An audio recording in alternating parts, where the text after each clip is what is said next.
आप सभी को प्यार भरी राधा स्वामी जी। हमारी वर्तमान अवस्था कथनी या करनी। एक आदमी पानी में छटपटा रहा था और बचने के लिए अपने हाथ पैर मार रहा था। ऐसे में डूबते हुए आदमी के पास एक मल्लाह कश्ती लेकर आता है और उसकी तरफ झुकते हुए उस आदमी को पुकारता है और कहता है कि मेरा हाथ पकड़ लो। पानी में छटपटाता हुआ वो आदमी कहने लगा कि मैं बहुत मुसीबत में हूँ। तुम तो शायद सोच भी नहीं सकते कि मैं कितनी तकलीफ में हूँ और मुझे बहुत परेशानी हो रही है। उस आदमी की तरफ देखकर मल्लाह ने फिर कहा, लो पकड़ो मेरा हाथ।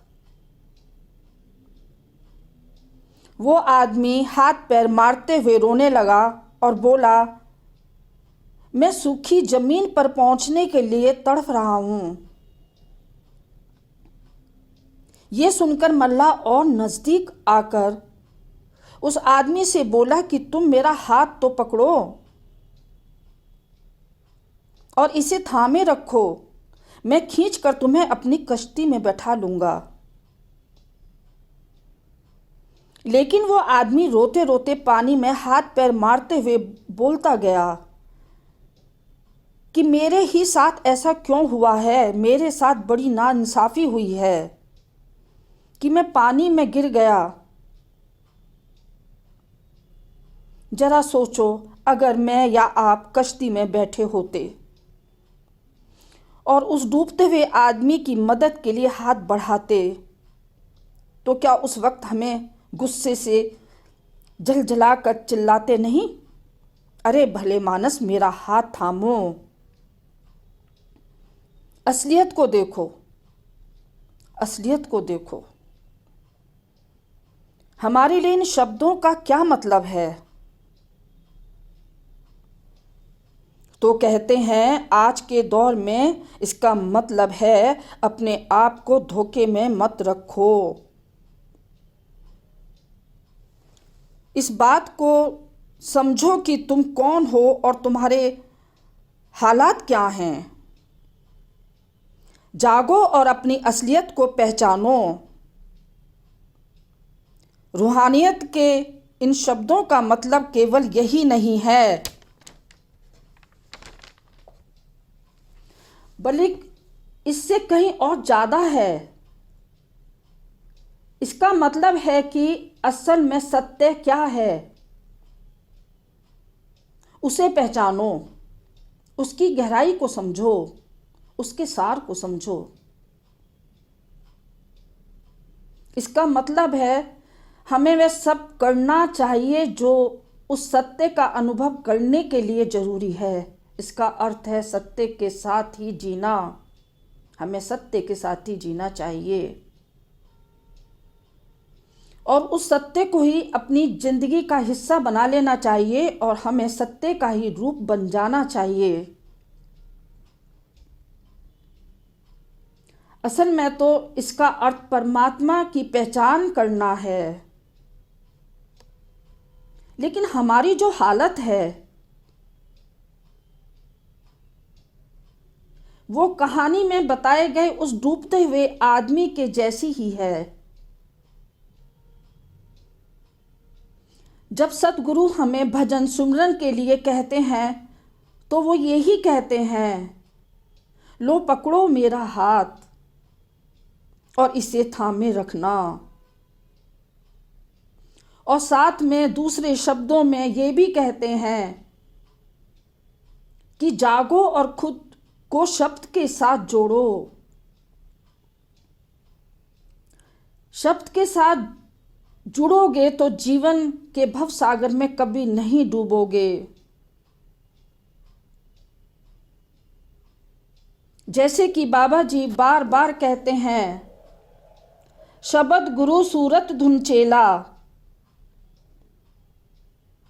शब्द परमात्मा का वो हाथ है जो उसने हमारी तरफ बढ़ाया है। छटपटाने और हाथ पैर मारने की बजाय हमें केवल उस हाथ को पकड़ना है, बस उसे थामे रखना है। बस एक दिन इसी तरह हम चेतना के ऊंचे स्तर पर पहुंच जाएंगे। हमारी किस्मती है कि बाबा जी ने अपना हाथ नहीं खींचा या फिर हमारे ऊपर झुंझला कर ये नहीं कहा कि अरे भाई असलियत को पहचानो। बाबा जी तो हमें समझाते हैं और पूछते हैं तुम क्या चाहते हो, तुम्हारा मकसद क्या है, और कहते हैं कि भाई तुम्हारा हर कदम या तो तुम्हें अपनी मंजिल की ओर ले जाता है या फिर मंजिल से दूर करता है। क्या हम सतगुरु के दिखाए हुए रास्ते पर चल रहे हैं? बाबा जी तो हमें समझाते हुए पूछते हैं कि भाई अगर तुम्हारी मंजिल उत्तर में है लेकिन तुम पूरा दिन दक्षिण की तरफ चलते हो, आखिर क्यों? फिर तुम कैसे उम्मीद कर सकते हो कि तुम अपनी मंजिल पर पहुंच जाओगे?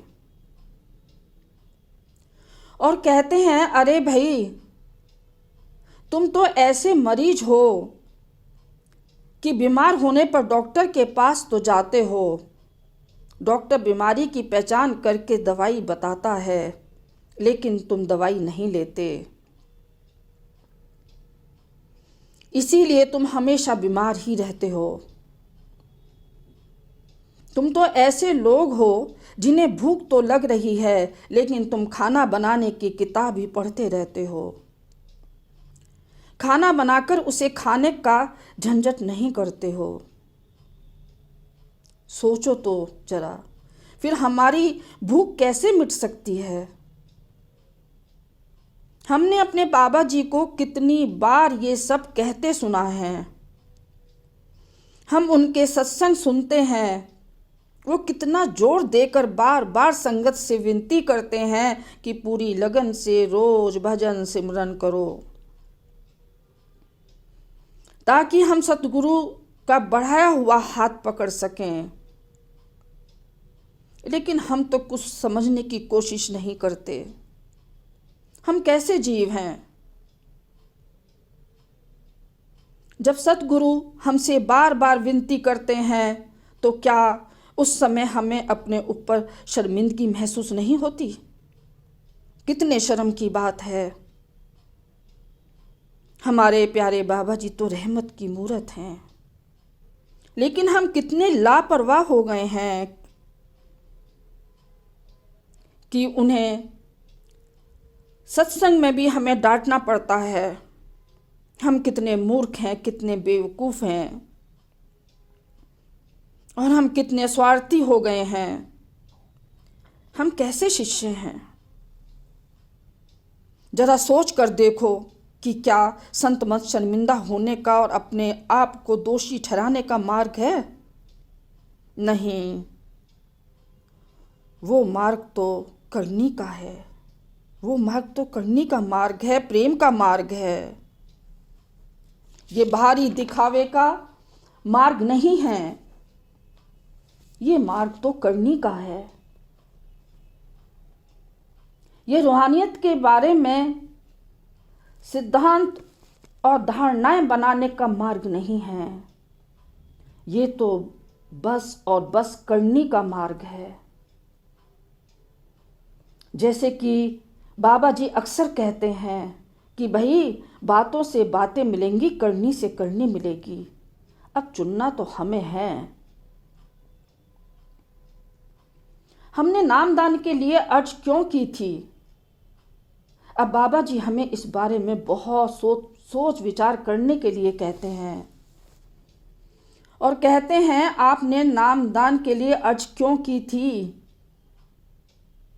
इसके पीछे कोई ना कोई तो मकसद जरूर होगा।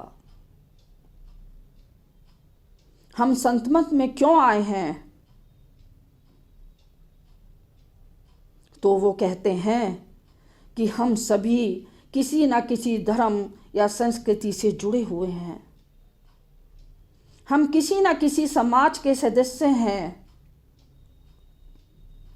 जिसके अपने रीति रिवाज हैं, मान्यताएं हैं और जिंदगी के बारे में अपनी अलग सोच है। अगर हमने नामदान के लिए अर्ज की है तो इसका मतलब है कि हमारा कोई जरूरत थी जो पूरी नहीं हुई, यानी हम अपनी जिंदगी से संतुष्ट नहीं थे। हमारी वो जरूरत क्या थी? बाबा जी हमसे पूछते हैं कि क्या हमने एक तरफ के रीति रिवाजों को इसलिए छोड़ा है कि हम दूसरी तरफ के रीति रिवाजों को अपना लें? क्या हमने नामदान के लिए इसलिए अर्ज की थी कि हम एक और मत के साथ जुड़ जाएं,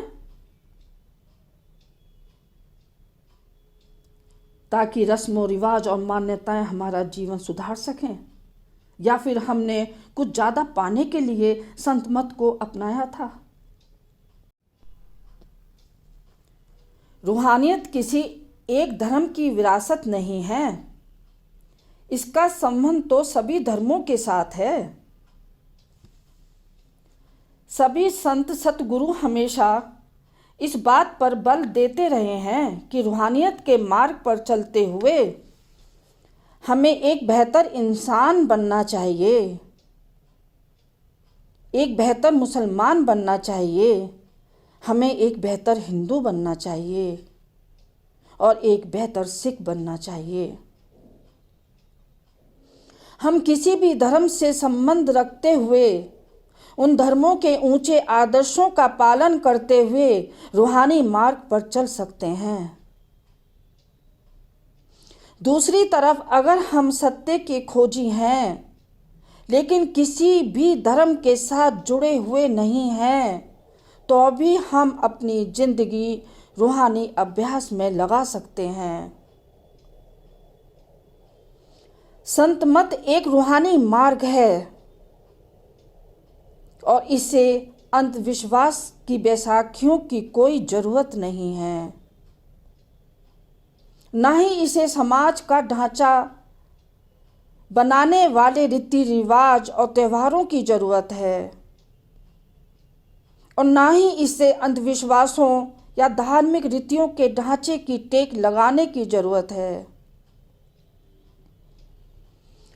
बाबा जी कहते हैं संत महात्माओं का काम तो सत्य की पहचान करवाना है, ना कि एक गलतफहमी से निकालकर दूसरी गलतफहमी में डालना। संत मत तो अपने आप में पूर्ण है। ये तो रूहानी मार्ग है, ये तो सहज है और निर्मल है, जिस पर हर जीव को खुद चलना है। संत महात्माओं की वाणियों में देह स्वरूप गुरु यानी वक्त के गुरु को बहुत महत्व दिया गया है। वक्त के गुरु तो वो हैं जो आज और अभी हमारे बीच में हैं और लोगों को सत्य का मार्ग दिखा रहे हैं। संत महात्माओं ने वक्त के गुरु पर इतना जोर क्यों दिया है? क्योंकि बाहरी दुनिया जो समय और स्थान के दायरे में है वो हमेशा बदलती रहती है। क्या ये आज से पहले कभी इतनी तेजी से बदली है? वक्त के गुरु ने केवल इस शाश्वत सत्य के बारे में, इस सत्य के बारे में जानते हैं और इस बात पर ध्यान देते हैं कि बदलते हुए वक्त में संगत की खास ज़रूरतें क्या हैं। वो तो हमारी ताकत और हमारी कमजोरी हमसे ज़्यादा अच्छी तरह समझते हैं। आज के दौर में हम किसी की बात सुनना तक पसंद नहीं करते। आज हम ऐसे दौर से गुजर रहे हैं जिसमें इंसान के अहम का बोलबाला है। मैं और मेरी जिंदगी मेरे अनुसार चलनी चाहिए, मैं जैसा चाहूं वैसे जीऊं। लेकिन ये बात हमें बिल्कुल पसंद नहीं है कि कोई और हमें कहे कि क्या करना चाहिए। नतीजे भी हमें बहुत जल्दी चाहिए और अभी चाहिए, इसी वक्त चाहिए। हमें मेहनत भी नहीं करनी है। वक्त के सतगुरु जानते हैं कि इन कमियों को कैसे दूर करना है, वो हमें इसका तरीका बताते हैं। जैसे जैसे समय बदलता है और हमें प्रभावित करने वाले हालात भी बदल जाते हैं,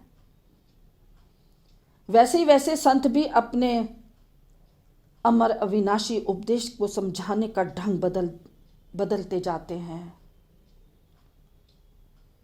स्वामी जी महाराज कहते हैं कि वक्त के गुरु को मान, तेरे भले की कहूँ मैं। वक्त के गुरु को मान, तेरे भले की कहूँ मैं आती रहूँगी प्यार भरे शब्दों के साथ। राधा स्वामी जी।